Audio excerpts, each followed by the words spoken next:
ยกหนึ่งเริ่มขึ้นไม่ฟังเสียงแล้วดาบป้อมจะเข้าตีเข้าขวาดาบป้อมตีเข้าขวาสงครามเข้าแต่ว่ายังไงก็ป้อมดาบป้อมตีเข้าขวา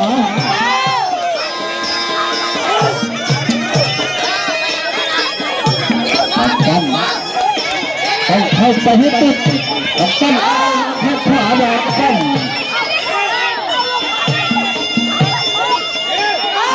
ตีข้าซ้ายเข้าขวา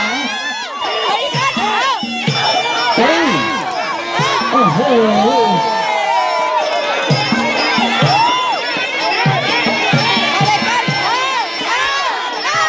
ซ้ายสองทีดาก้อนว่ายังไงน้องกัปตันยังสู้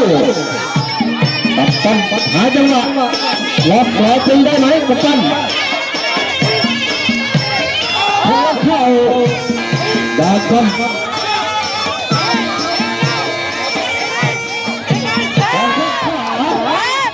ดาก้อนตีเข้าซ้ายแล้วตีเข้าซ้าย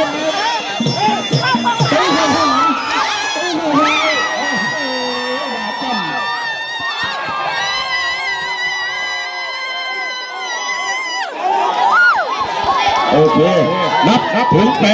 พยักหน้าสู้ต่อพี่